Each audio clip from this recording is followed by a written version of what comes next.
Green Lantern Corps, issue 8, legacy number 111. This is Morgan Hampton and Jeremy Adams writing with Fernando Pasarin on the art. So our lanterns come in blazing with their big their what do you call entities? Them? Entities, thank you. I was like, what's the word for them? But yeah, they come in to fight everyone in the Starbreaker Corps, backed by the Lantern is. And the wrap around for this though is that there's a Nathan, the character that was the Grey Lantern that Carol dumped at the altar. He basically starting to have second thoughts and says that this feeling nothing is actually like, it's kind of what he wanted, but it's actually really sad and like, you know, literally empty. There's nothing. And his story ultimately builds to him destroying the Grey Lantern and the power battery in this issue. By going in and seemingly dying with it. You know, he kind of sacrifices himself to fix what he's kind of helped do. I thought that side of stuff was quite good. I kind of liked those moody pages of him kind of contemplating what he's done. I was kind of into that. The Starbreaker characters kind of bickering about if the main Starbreaker dude is like an asshole or not. Like, should we be following him? Is he just lodding this over us? Of course, they get interrupted because he crash lands in with his brother and like, oh, the lanterns are coming, everyone.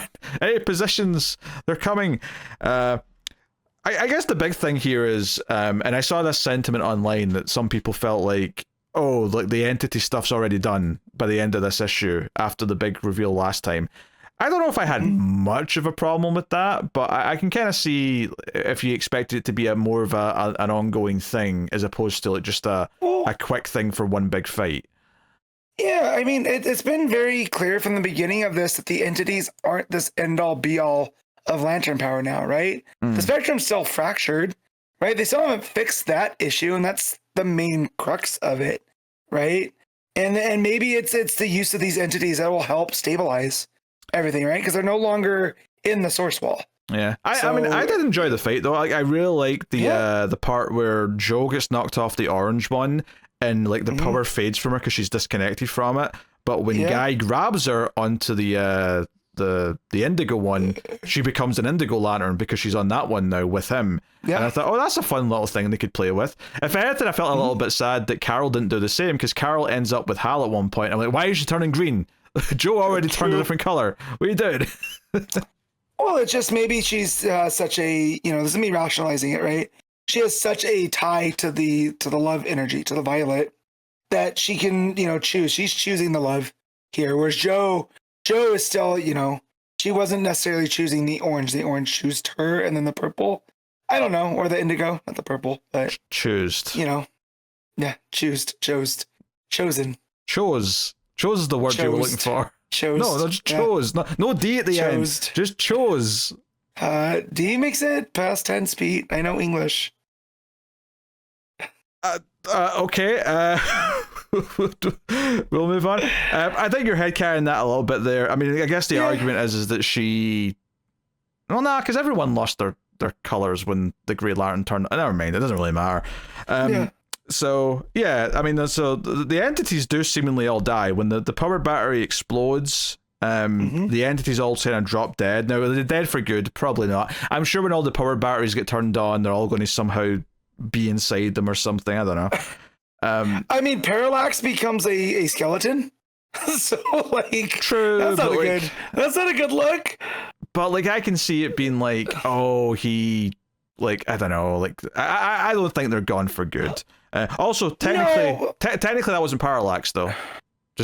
No, but I don't know what else to call it because we haven't been given a name. The yellow entity, I guess. Yeah. Well, yeah, we don't have names for the other ones. Well, I mean, there probably is names, but, like, we don't know them.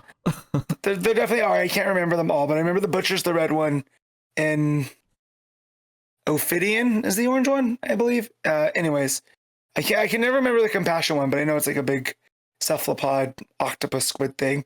But yeah, I just they're representations of abstract things. So I mean, if anything, once, like you said, once the power batteries are restored, there's more control going over things. They can be reborn, you know, fresh and not tied to anything. But having them be on the source wall and actually giving them this proper out in the universe, I feel is a much, not a fitting end to them, but it helps push the story a little bit more, I would say, than imprisoning them behind the source wall. So I give Adams and Hampton credit there by moving the entity story and getting through it and not being beholden to it as much. Starbreaker is basically vowing at the end to chase the Lanterns back to Oa, because that's where they're obviously going to retreat to. And that's kind of where we leave off the main story of the issue. I mean, I enjoyed the fight. If anything, I wished I'd played more with the switching colors of the Lanterns as they were jumping from entity to entity. That may have been fun to play around with. But I really like the Grey Lantern side of it, like his sacrifice and realizing that he like wants to fix this. I thought, and that page where the Lantern battery explodes, I thought looked quite nice because of that burst of color of the entities around it. I thought looked really cool. The big thing at the end, though, is a little epilogue with Kelly, where she wakes up and she's like, "Whoa, what's going on?" And Helly, is it Helly? Ellie. It's because of Kelly and Ellie. I was like doubting myself what name's which, right? So Ellie runs around, right? The construct of Ellie runs around and says, "Hey, I know what's behind that door in your mind. I know whose gauntlet that is." Because Kelly's like, "Where's my gauntlet?" Final page. Baz is holding the gauntlet, smelling like a madman, possessed, because he is kind of possessed. Turns out Krona is the owner of this gauntlet. That's where this thing comes from. Always comes back to Krona. The scientist from Oa, one of the what were they called? The Malthusians, right? He's the one whose hand, the mess with creation, and that's why we have the fractured entities as it is. Well, to be precise, he's one of the, or to be precise of the like what that is. That's one of the Guardians race, like before they became Guardians. Yes. Yeah. I will say I do love the art here of Simon. Looks like it's the homage to that cover of Hal wearing all the rings, right? From when he went nuts, turned Parallax the first time. I think that's a lot of fun. But yeah, being that that's Krona's glove or gauntlet, I was like, back to Krona. But I'm gonna give these guys, their time.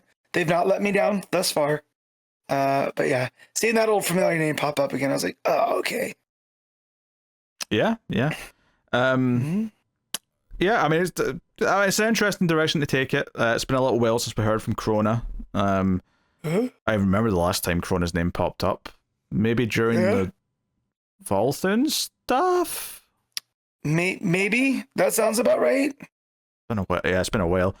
So, I know, we'll see. I mean, it is interesting, though. It's like, okay, well, but Kelly, that was like her only Green Lantern power. Is she going to get like an actual ring now, potentially? Right.